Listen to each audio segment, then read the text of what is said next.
Hey everybody, Foley here. Welcome to the weekly news recap for the 23rd of February to the 1st of March 2026. So this week, IGN was having their IGN Fan Fest, which I think they have once or twice in the year. And they showed off a couple of games. A lot of them we had already heard of before. But there's a handful that either we're seeing some brand new things about them, or the games are just being announced themselves. So what first is Sprawl Zero. So Sprawl Zero is a prequel to Sprawl, which is kind of a throwback first-person shooter. Relied heavily on like parkour and slow-mo and stuff like that. Sprawl Zero is set a little bit before the events of Sprawl, and you're playing a new character here that has some kind of like telekinesis powers, something like that. But also still has the slow-mo. I'm not seeing any parkour things, so it looks like they'll be focusing mostly on this one character's specific abilities. And they do seem pretty cool. Sprawl, I thought, was pretty good, if also kind of hard, or at least I found it pretty tough. But I did like the gameplay. I did like the parkour elements. Guns probably could have used like a little bit more variety or something like that. One issue I did have with Sprawl is it's a bit samey. The environments were a little bit very, very similar, and we're not really seeing much of a difference here in the trailer either. So good gameplay, at least in the original, and I have strong reason to believe there'll still be pretty good gameplay in this one. I think it's really the question of will the environments be different? Anyway, Sprawl I think is on PC, and I think it got a console release at some point as well, so you could probably check that out if you're interested. We have Minos, which I think was announced a while ago. So Minos is Dungeon Keeper, effectively. So the idea is you're the Minotaur on the island of Minos. You create your labyrinth. You set up different traps. You set up different paths to split up the party of heroes and adventurers who have come to kill you. And you basically hope for the best. So you set up your maze, and you know the path the heroes will take because you're forcing them to take a specific path. And you set up traps along the way. So it's a tower defense thing. And in some ways, like Dungeon Keeper, you could argue is also a tower defense thing, but it was also a resource building and a base management kind of thing. Minos is really mostly the tower defense element. It is also being billed as a roguelike, so you're expected to fail fairly often. But as you fail, you get access to more traps, or better traps, or bigger environments, or new mechanics and stuff like that. And yeah, it does seem kind of fun, and considering what EA have been doing with Dungeon Keeper, this is probably the closest you're going to get to a Dungeon Keeper revival. Anyway, it does look like a good bit of fun, and it is backed by Devolver, and Devolver do tend to have at the best, or at the least, good games, and very often very good games. Anyway, that's Minos. There is a trailer or a demo available for it now if you want to check it out. So Into the Fire we've seen before, but this kind of gave us a little bit more of a deeper look into what the actual gameplay will be. So it does look like Into the Fire is going to be mostly like mission-based, or maybe not even mission-based, like expedition-based even in some ways. So you do have a central base. The area wherever the volcano is happening seems to be cut off from the rest of the world. And you are periodically jumping into the affected areas and the affected lands to gather resources and occasionally rescue survivors. There's like some small hints here that there might be like a bigger mystery at foot, but for the most part, the gameplay shown off here, at least in the demo, or in the trailer rather, is a little disappointing, to be honest. I was kind of hoping that this would be more of a narrative-based game, but it doesn't seem like it is. It does seem like it has like some survival elements to it, in that, yes, obviously you're trying to survive a volcano going off and rampant fires, and I do appreciate this fucking shotgun fire extinguisher, which is pretty funny. I guess it's more a case of how procedural your different excursions are, or are they like scripted levels and stuff like that? Like if it's a scripted level, I'd be like, yes, please. If it's more of a procedural, randomized kind of thing, it's like, that's a bit shit, honestly. For me, at least. I know other people would be like, that's fine, but I prefer some kind of scripting to your narrative. Anyway, they showed off a little bit more of it. The trailer goes on for a little bit more, but it does look like you are kind of fleshing out your base, gathering new resources, potentially gathering new people, and there's like maybe an underlying mystery underneath the story.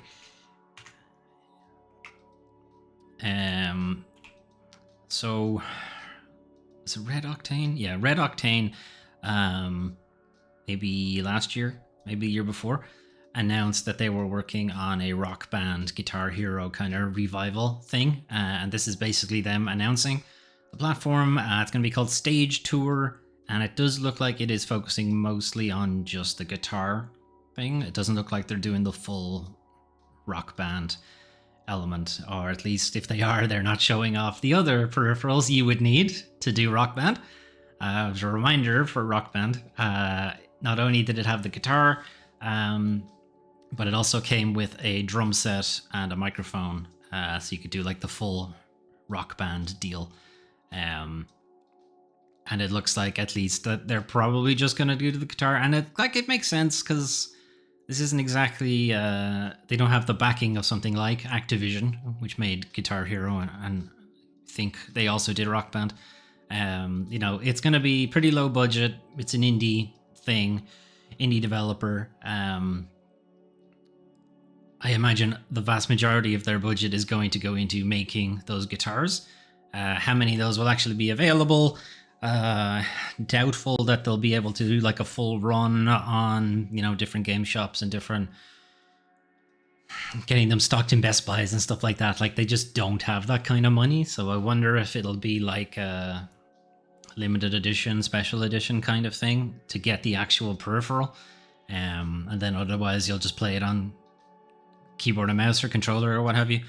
Anyway, no release date or anything, but they've announced it. It's a thing. Sign up to be notified.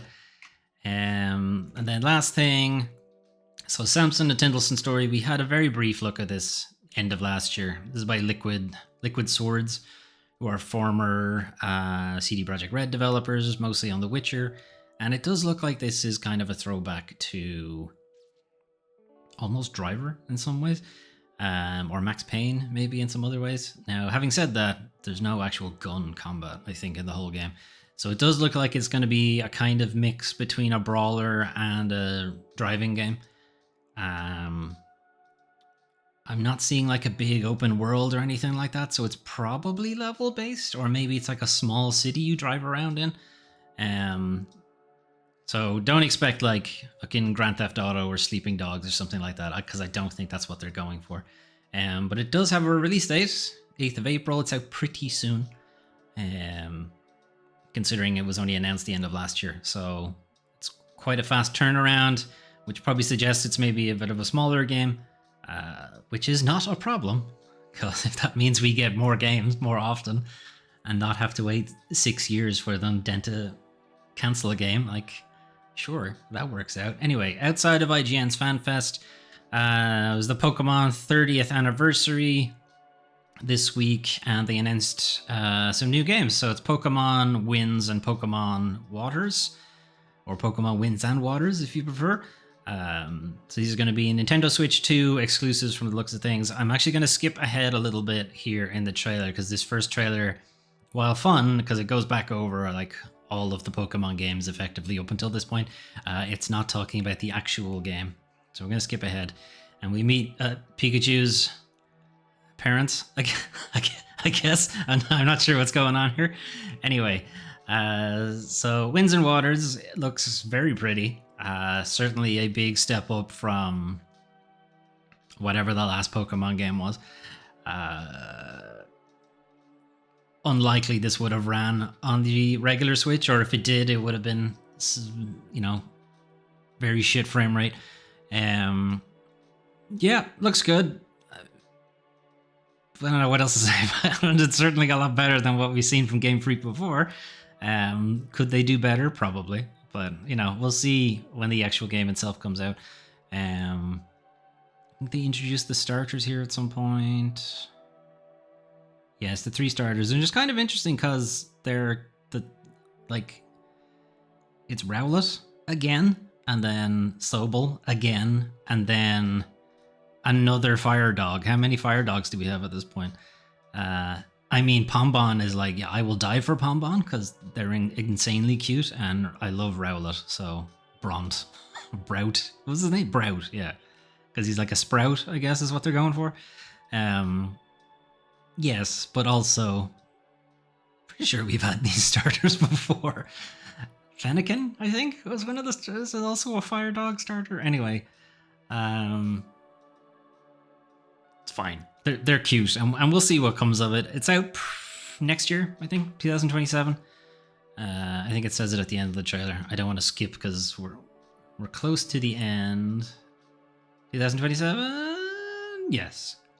Global simultaneous release. Everybody comes 2027. Wolverine release date before GTA 6. So significantly before GTA 6, and I wonder why they would even bother mentioning GTA here. Anyway, so 15th of September, Marvel's Wolverine for PlayStation 5. No mention on the PC build, even if there is one. There are some rumors, some speculation that Sony are not seeing as much of a return on their PC builds as they would like, so they might be rowing back from that, or maybe only putting out multiplayer kind of games out to PC and saving their single player games for the PlayStation itself. But anyway, 2 months before Grand Theft Auto 6. Like, again, why would you even bother talking about it? Anyway, it's got a release date. Speaking of PlayStation, we got the PlayStation Plus monthly refresh, as we're going to be coming into the beginning of March. So another sports game. Who cares? Monster Hunter Rise started off as a Nintendo Switch exclusive, then made its way over to PC, and then eventually made its way over to PlayStation. I know it says under my face that we're playing Monster Hunter World, but I mean, anyone who's been watching these videos for the last while knows that all the stuff under my face is massively out of date. I just haven't gotten around to changing it. I did play a little bit of Monster Hunter Rise when it was on Switch, and I liked it a lot. It's a lot faster than you would be expecting from Monster Hunter, because the grappling mechanic, the grappling hook kind of thing, I forget what it's called. It's like a wire something or other, but it does make the game quite a bit faster, and it has the Palamutes, which are like dog companions, which are pretty great as well. And being free on PlayStation Plus is really great. It doesn't look like it includes the DLC. Doesn't look like it includes the expansion. Haven't played the expansion, so I don't actually know if that's any good. Slime Rancher 2. The original Slime Rancher was fun? ? I know people enjoyed it. I didn't particularly. I don't know. I just didn't get it. It just didn't really appeal to me. But it is, if you're not familiar, Slime Rancher is effectively a farming sim, but you farm slimes instead of like vegetables and stuff. The Elder Scrolls Gold Road collection, is this just the expansion, or is this like the full game?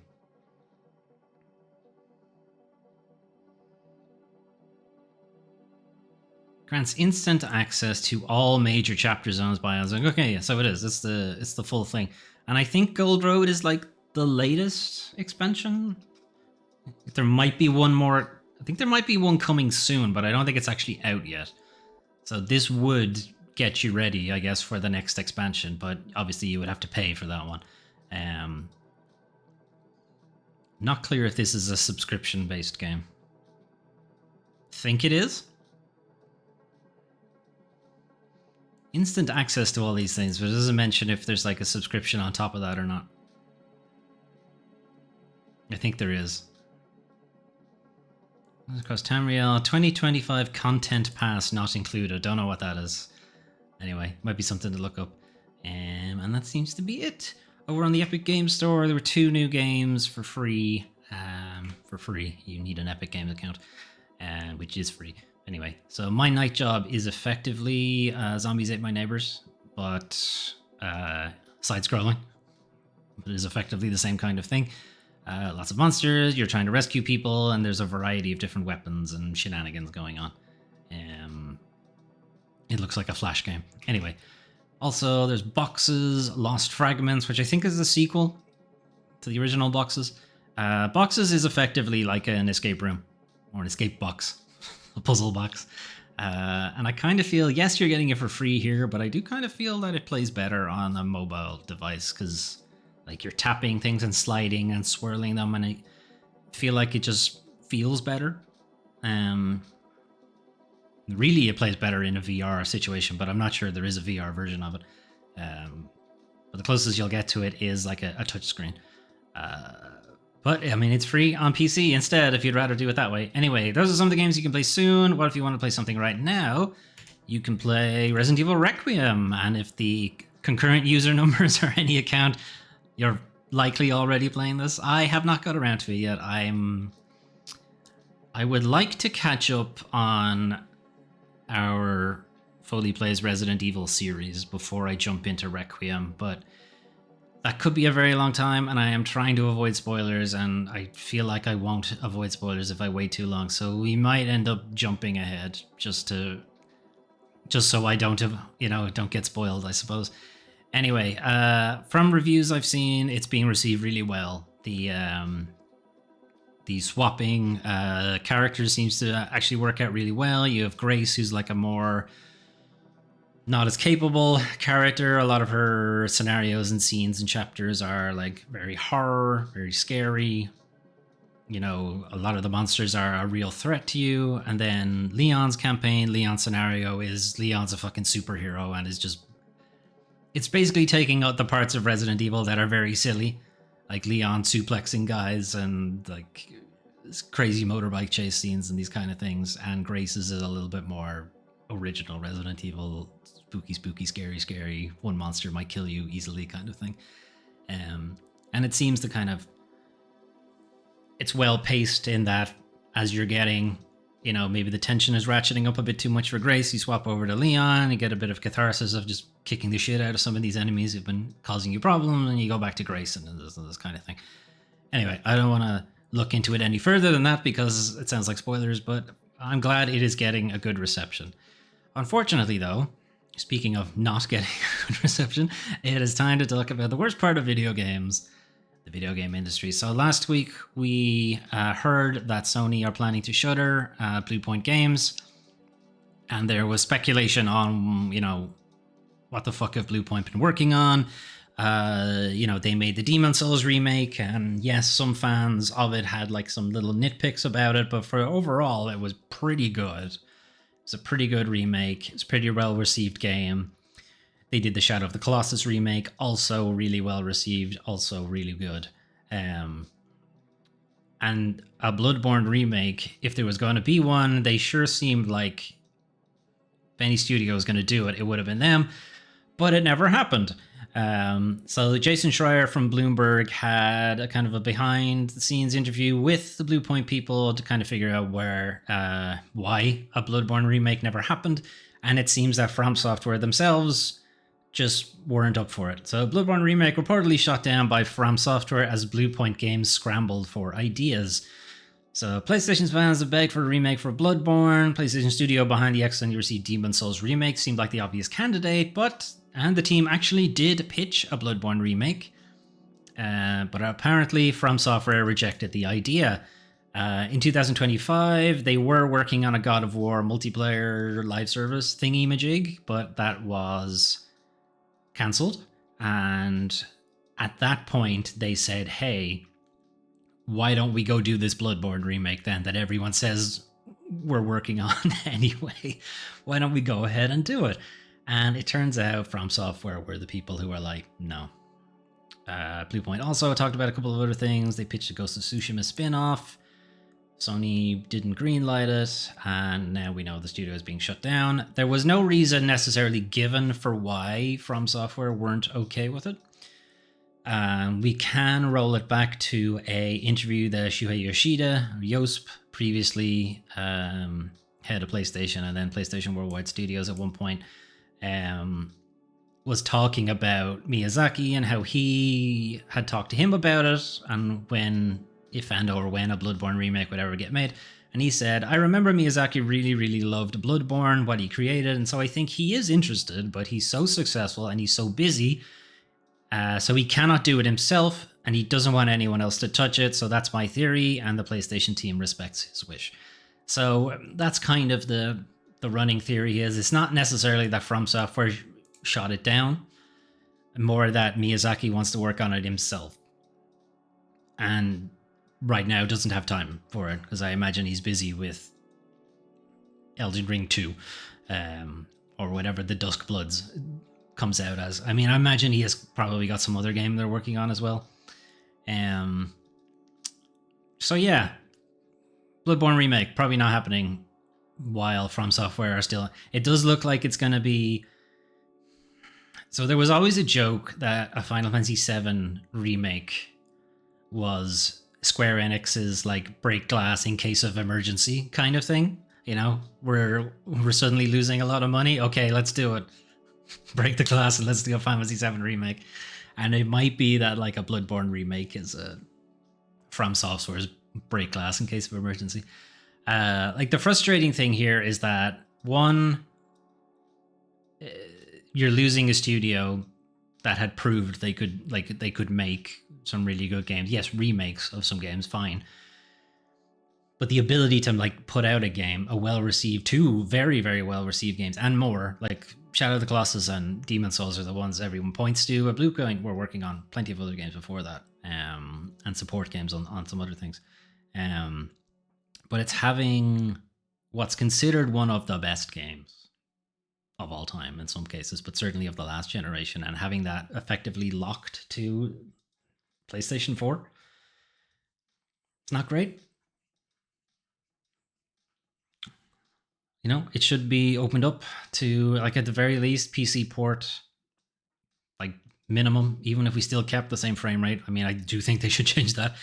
I don't think Bloodborne needs a remake, because I think the game itself is fine. More than fine. It's a great game. But I do think, one, it needs to be rescued from the PS4. And it could do with like a 60 FPS patch. Other than that, I think it's fine. It's fine as is. I think there are other things Bluepoint could have worked on, like they did the Shadow of the Colossus remake. Why not do Eco as well? Why not do The Last Guardian? Even though arguably, I also don't think that one really needed a remake. But there's so many things they could have had them work on, or their own original IP. And I think probably the most annoying thing is because they did pitch like a couple of times that they wanted to make their own game. And this kind of thing here, the reason the studio was closed in the first place, again, this is according to Bloomberg, Jason Schreier, the ultimate reason for the studio's closure was a loss of faith among the higher-ups at Sony that Bluepoint could still deliver a high-quality original game as it had once been tasked with. They have already demonstrated they could do it. Game's very well received. One game, arguably the only reason to have a PS5 anymore. You know, a lot of Sony's previously PS5 exclusives have made their way to PC. Now, we talked about it earlier with Wolverine that maybe they're rowing back on that. But as it stands right now, 2 Sony first-party games that are exclusive to the PS5. One of them is Astrobot. And find out what you think about Astrobot. I love Astrobot, but also there are better platformers. And the Demon's Souls remake, basically. Again, arguable, the original Demon's Souls is still there. Is it?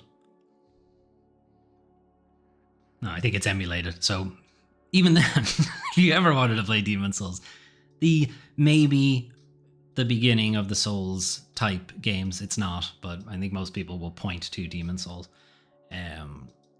effectively being locked to the PS5 now.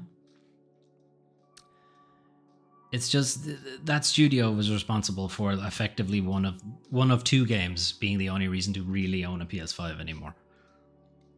Until Sony decided that, hey, he's got a point. Let's start making our games exclusive again. That's not what I meant. God damn it. What I meant was don't shut down Bluepoint Games and let them make some more stuff.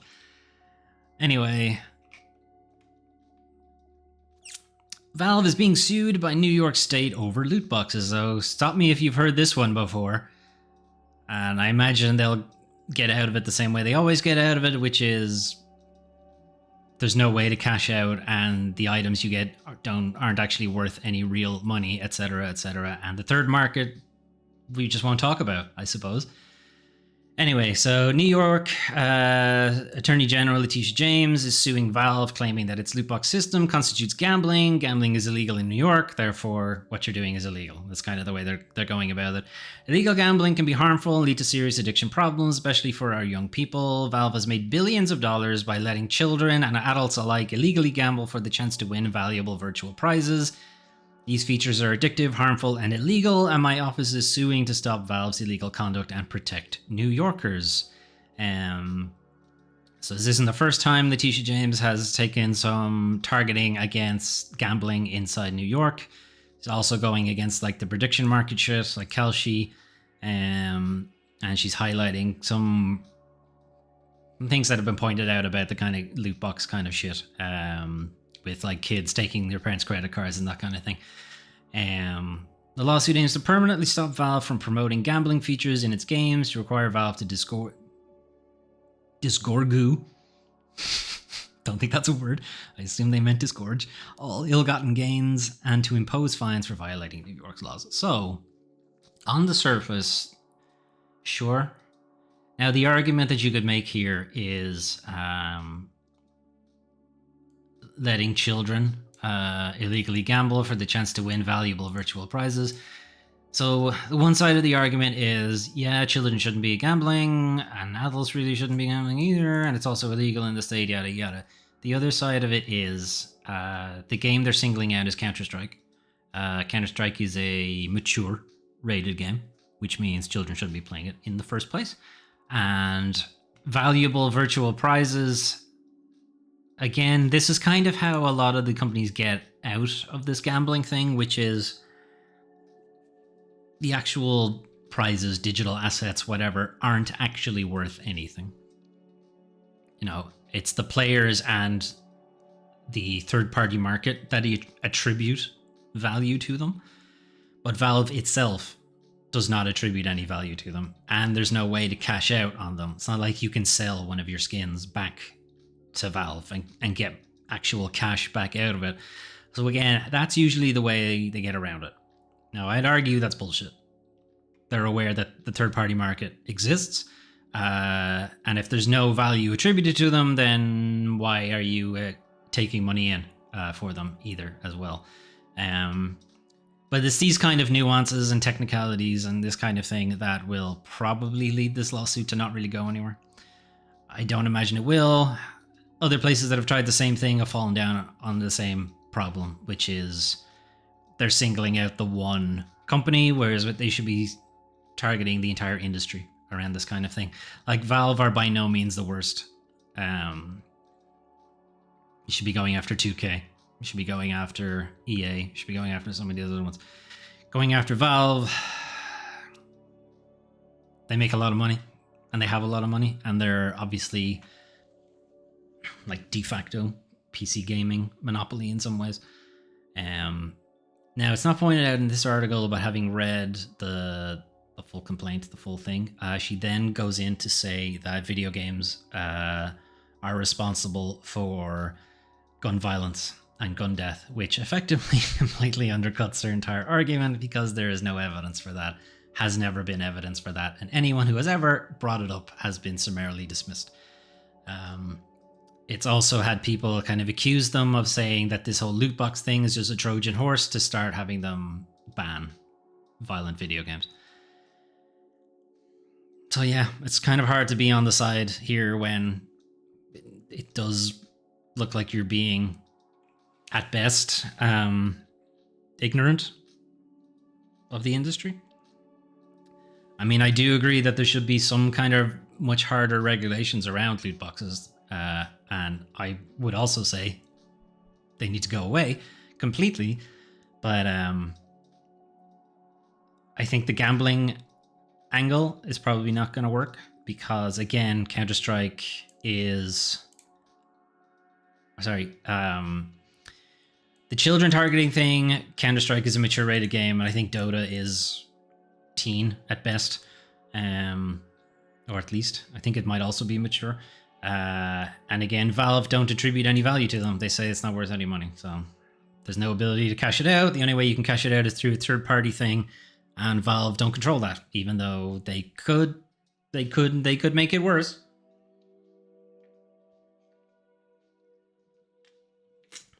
They could allow you to just straight up buy the skins, and that would probably undercut the gray market pretty quickly.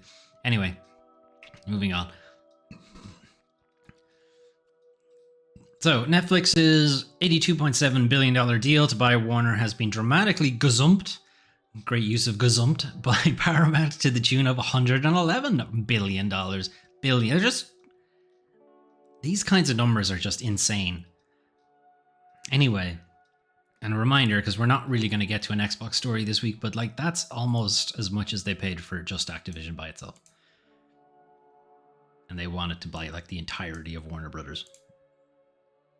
Just to give you an idea of how much Microsoft overpaid for Activision. Anyway, Netflix's proposal has been, as I said, gazumped by Paramount. Paramount are now offering $111 billion or $31 per share for the entirety of Warner Brothers Discovery, including its cable channels. Netflix, I believe, had no interest in the cable channels, which is goes somewhat to describing the disparity here. Warner Bros. Discovery Board had previously rejected an all-cash $30 per share offer, so they increased it by $1 and now they're all in. These guys are idiots. Anyway, Paramount came back to the table with a single dollar more. Netflix have declined to raise their own bid. I think it's in there's a quote here from one of Netflix's, I think it's the Netflix's CEO. This transaction was always a nice to have at the right price, but not a must have at any price. So they were like, 82.7 million for Warner Brothers? Sure. 111 billion plus? No, not interested. So Warner Brothers Discovery will have to cough up termination fee to Netflix. Paramount apparently can cover that, so now it's 114 billion.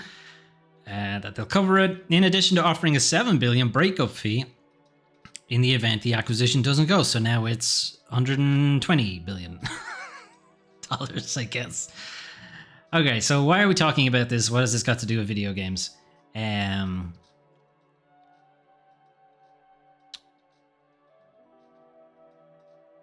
Why are we talking about the video game side of things? So Netflix's side of it, as we learned about it when the deal was announced originally, Netflix basically discounted the entire video game division of Warner Brothers. They were just looking at it as okay, I guess we'll get that as well, but they were more interested in the film and TV IPs, more or less. And Warner Brothers kind of studio setup, and it's written down here somewhere.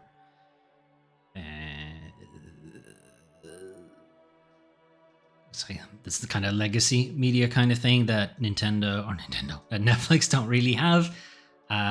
So it would have worked kind of as a merger because there wouldn't have been a massive amount of overlap.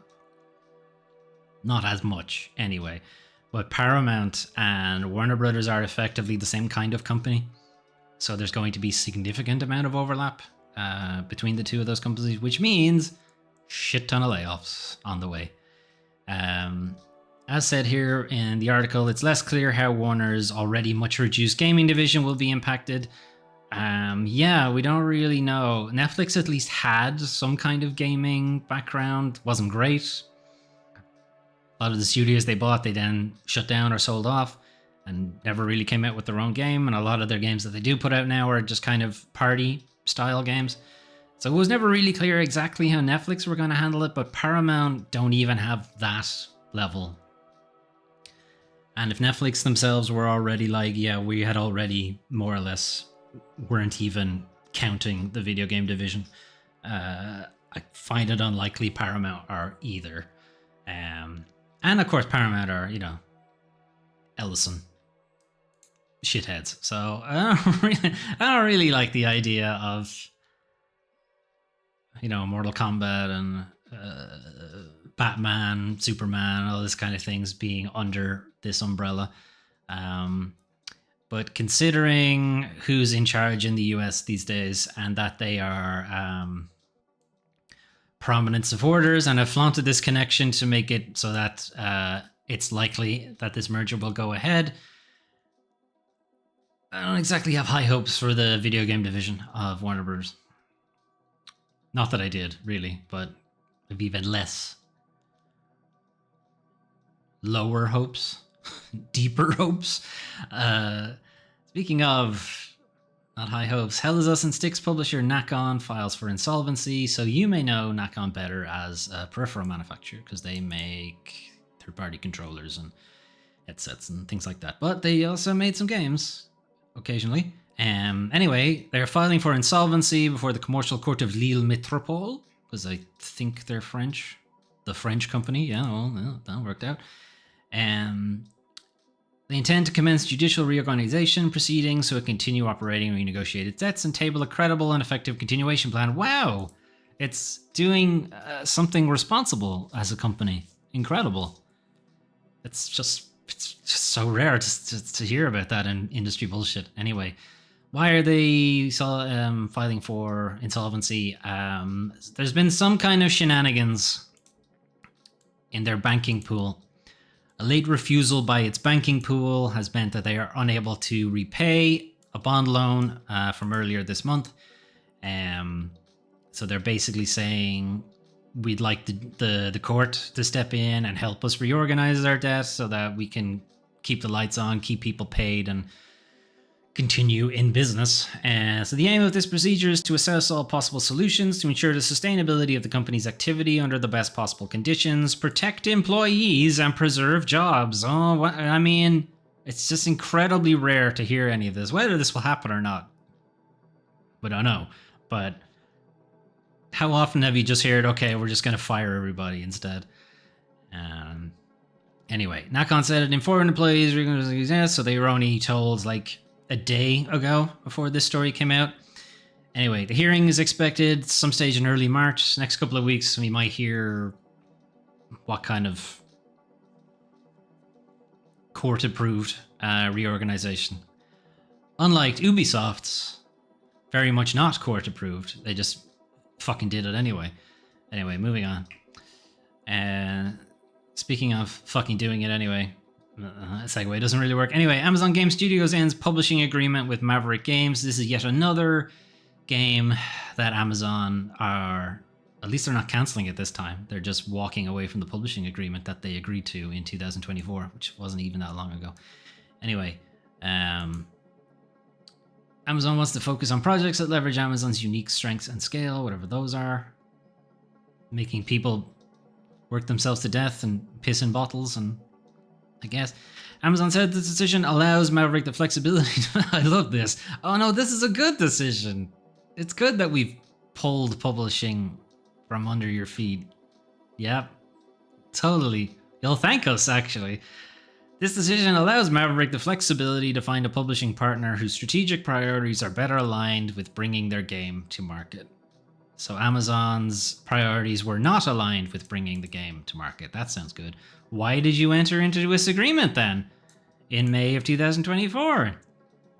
Why did you enter into that agreement with a great many other studios? Anyway, according to Maverick's co-founder, development of the game continues to progress as strongly as planned. despite the agreement ending. They're talking to other people to take on the IP and take over publishing. This article also points out that just this week, Amazon shut down another game, The King of Meat, which was a kind of dungeon crawler live service thing. And obviously there's their New World Eternum. The MMO is also going offline next year. It's just been a resounding success, Amazon's foray into video game development. What exactly Maverick are working on, we don't really know. Maverick are former Playground Games developers. That's the Forza studio.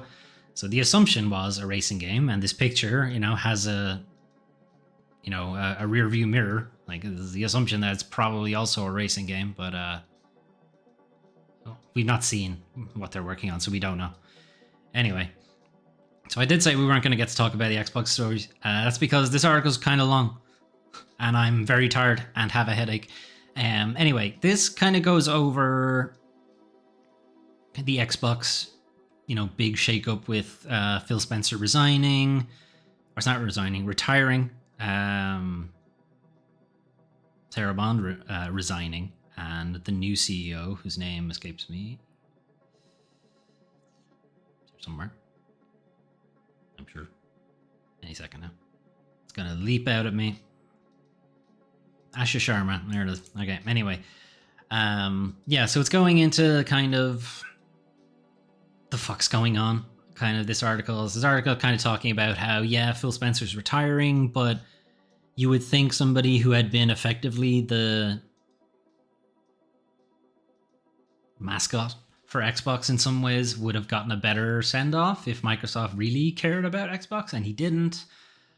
Sarah Bond basically resigning the same time, and then she's not mentioned in any of the memos.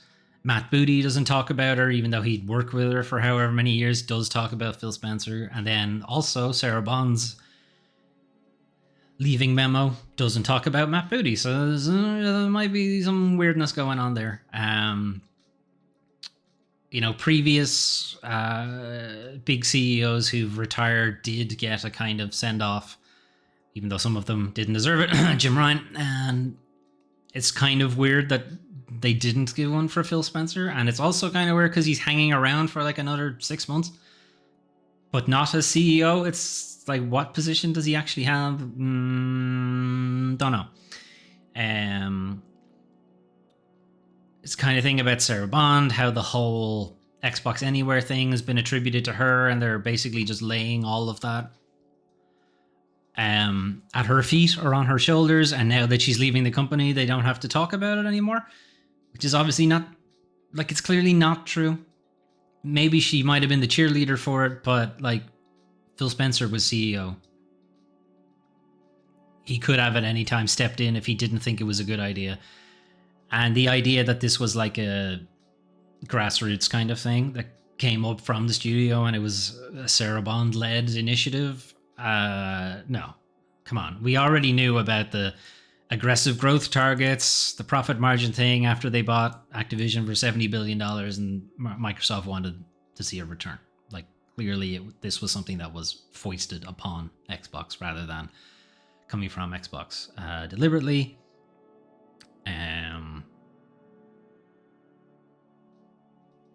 Then the new CEO coming in, basically saying a lot of the things that people want to hear, but also knowing that Xbox has been kind of flip-flopping a lot on its strategy with an asterisk beside it, because it's debatable if there's any actual strategy. Anyway, there's a lot in this article. I encourage you to give it a read if you want a bit more of an in-depth idea of what's going on and maybe a little bit more of a behind the scenes. Granted, it's speculation, but it's from somebody who pays a lot more attention to the industry than I do. Anyway, unfortunately, community things is not the kind of feel-good vibe that I tried to go for it, but I did feel it was important to bring this up. AI-fueled RAM crisis forces retro game preservation site to permanently close. So this is Myrient, which is a retro-focused video game preservation site. I confess, never heard of them. But apparently they had 390 terabytes of organized collections, various, ye olde games. The site was ad-free, paywall-free, login-free, and relied on donations to keep the site online. However, as we know, this fucking AI bubble is making video gaming in general and just technology in general more expensive for everybody. 390 terabytes of data isn't exactly easy to store, and you are going to need a lot of these things to make it accessible to everybody. You're going to need space in a data center, and since AI companies are have just money to spare, it seems, and they're throwing money they don't have to build data centers that don't exist and can't exist using hardware that also hasn't been built yet anyway. Because of that, it's now costing them around $6,000 every month just to keep the servers running. And as you might imagine, coming from small donations, it's starting to become a problem. Costs have risen, donations have remained about the same. As traffic continued to increase last year, the amount of funding from donations remained the same. I have been paying more than $6,000 out of pocket every month in order to cover the difference. This is no longer sustainable. They also talk about specialized download managers that are circumventing the donation requests. They're circumventing the download cap and this kind of stuff as well. And since they're not paying donations, this is obviously a further burden on server costs and what have you. Anyway, the site will be coming down 31st of March 2026. You won't be able to upload anything as of the 26th of February, which is already passed. So if anybody is interested, download the content you want now, because it won't be there by the end of the month. So think about it yourselves, because this is yet another thing that this stupid AI bubble is taking from us. Anyway, Resi is the only game of interest, to me at least, out this week. Although there was the AI Somnium Files Kanamidate thing, but I think that literally is only interesting to me, so I wasn't gonna bother putting it up there. Anyway, that is your news for the 23rd of February to the 1st of March 2026. Some interesting things coming out of the IGN Fan Fest. There was also way more. I kind of cherry-picked a couple of things that I liked, but there was a lot more shown off there. Deeper dives and some developer interviews and stuff like that. New Pokemon game looks nice. I tend to just enjoy Pokemon as a concept. I don't really play the games. I play Pokemon Sleep. Does that count? I play Sleep. That's how fucking lazy I am, right? Anyway, and I used to play Pokemon Go. Okay, I did play Pokemon Let's Go, and I know that's like not really a Pokemon game, even though it is. But anyway, like I didn't play any of the classic ones, so I'm happy that it looks nice, and the people who are always annoyed about Game Freak games looking not great, they certainly look a lot better now. What else? Wolverine has a release date. Okay. Can't say I mean, it's not like I'm not going to play the game. I am going to play the game, and I'm just not like, oh, I can't wait. Unlike Resident Evil Requiem, because I really do want to play that. I want to play that right now. Anyway, industry bullshit wise, yeah, like the Blue Point Bloodborne thing, I think we kind of knew that if Blue Point were going to be working on a Bloodborne remake, they would have done it by now. So there was obviously something that had gotten in the way, and it's a little bit kind of passing the buck, because Miyazaki had been asked about it before in interviews and basically said it's Sony owns the IP and it's up to Sony when they want to make or do whatever they decide to do with Bloodborne. And then we have Shigeru Yoshida basically saying that Miyazaki wants to, if there's going to be a Bloodborne remake, he wants to do it, and Sony respects that. And it's like, you're both kind of just like, putting the blame on the other studio, on the other person, and in the meanwhile, Sony shuts down a promising studio. It's pretty disappointing, and it's not the first very promising studio that they've shut down for no real reason. Their stated reason of they weren't sure Bluepoint could make a high quality game anymore. It's like, you cancelled their God of War multiplayer live service thing because you were cancelling every live service game at the time, and then never gave them the chance.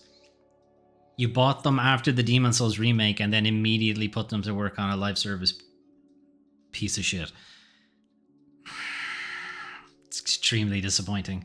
I'm still annoyed. I've been annoyed since last week. The Xbox Story article, again, could encourage you to give that a look. The Valve loot box lawsuit, I don't really see it going anywhere. Because they're kind of well insulated from the gambling side of things. Unless you want to go after like virtual gambling, which would, like, where do you stop then? Like, I do think there should be some regulation around it, but I just think it as a game mechanic all by itself should be gone. I think singling out one company for it is a mistake because they insulate themselves from it so well. It should just be a broad spectrum. Loot boxes, not okay, just in general. But that's a much harder legal argument to make. What else do we have? Amazon, again, failing at video games is not really a surprise here. They're not the first big company to try to stick their foot into video game development and find that it's actually really hard, turns out. Google tried it. Fucking Netflix tried it. Amazon, as you've seen, have tried it. Apple have tried it. Just turns out hard. Who would have thought? Anyway, I forget what's the other thing. It was some other story. Oh well, guess it wasn't that important. It's Natcom filing for insolvency. We'll see what comes of that. Hopefully they can keep most of their employees, keep the company going, because they do make, like, Hell Is Us is a pretty good game. Styx I never really gelled with. I just don't like the character that much. And their, like, peripherals are decent. It's good to have third-party competition. Otherwise, you're just stuck paying, like, fucking $80 for a DualSense, you know? Like, it's good to have some element of competition for Sony to, like, somewhat keep the price down. I imagine if they were the only game in town and it was the only controller you could use, $100, $120, would you stop them? Considering they've been jacking up the price on other things. Anyway, I'm going to head off before I get any more pissed off and jaded about the whole industry. Anyway, you guys have a good rest of your day. I will be putting up a Steam Next Fest video some stage this week, and still a couple more demos I want to play, and I need to try to get that in before, well, today, basically. But yeah, have a look. Keep an eye out for that on, like, Monday, Tuesday. Or not Monday. Tuesday or Wednesday. Right, I'm gonna head off. Have a good one. Bye.